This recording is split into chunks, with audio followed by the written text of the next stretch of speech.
अब देखिए जिस कृष्ण को 11 वर्ष पहले कैसे नंद बाबा कारावास से लेके आए, फिर यशोदा ने जिस कन्या को जन्म दिया उसे कंस के पास पहुंचा दिया गया। एक जन्म नहीं, उस रात 2 जन्म हुए थे। अपनी बेटी का बलिदान दे दिया गया। कितने ही राक्षसों का उद्धार किया, लेकिन भगवान ने पता नहीं लगने दिया। कितने यज्ञ प्रयत्न किए, बार बार केसी नाम का घोड़ा भेजा, अगासुर, बगलासुर, बहुत से राक्षस भेजे, लेकिन कंस कुछ ना बिगाड़ पाया। क्यों? गौ माता का प्यार था, गोकुल जहाँ गाय का वास है, वात्सल्य प्रेम, माँ यशोदा का प्यार था, ब्रजवासियों की एकता थी, और इन सब के कारण कंस जैसा क्रूर राजा भी कृष्ण का कुछ ना बिगाड़ सका। इसलिए जिन चीजों से आपको एनर्जी मिलनी चाहिए, जिन चीजों से आपको हिम्मत मिलनी चाहिए, हिम्मत मिलेगी खान पान से। बोलना पड़ेगा महाराज।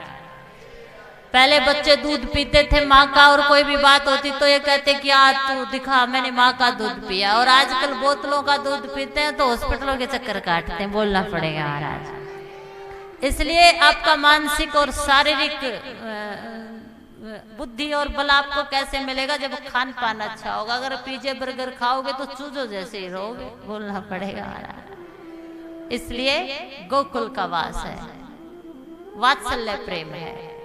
वहां हजारों वर्षों से महात्माओं ने तप किया, वो गोपी बनकर आई है। तो संग ऐसे का करिए जो आपको हिम्मत दे। ऐसे व्यक्ति को छोड़ने में जरा सा भी संकोच ना करिए, जिसकी वजह से आपको हमेशा भयभीत होना पड़े, आप मानसिक परेशान रहो। इतना कुछ किया है, लेकिन आप इतना कुछ करके अधिकार जमाते हो, और उस अधिकार को तुम प्रेम मानते हो। अब कंस ने अक्रूर को भेजा है कृष्ण को लेने के लिए, लेकिन चले गए हैं। कोई नहीं चाहता कि वहां से जाए, लेकिन धर्म निभाने के लिए गए हैं। बोलना पड़ेगा महाराज। तो कुछ आत्माएं आती है, चली जाती है, इस सृष्टि का धर्म निभा रही है। इसलिए जन्म हो तो ज्यादा प्रसन्नता नहीं, और चले जाएं तो ज्यादा शोक नहीं। पत्ता पत्ता रो रहा है, माँ यशोदा, नंद बाबा, ग्वाल बाल, लेकिन सब ने जाने दिया। क्यों? क्योंकि कृष्ण की इच्छा है। किसकी इच्छा है? तुम तुम्हारे पतियों से इसलिए प्रेम करते हो कि वो तुम्हारी इच्छा पूरी करते हैं, लेकिन जिस दिन ये भाव आ जाएगा कि जिस जैसे हाल में मेरा पति खुश रहना चाहे, ऐसा स्वतंत्र भाव जब आपके अंदर आ जाएगा, तो आपका पति कभी भी आपको धोखा नहीं देगा। प्रेम बंधन मत करिए, प्रेम तो स्वतः ही एक बंधन है।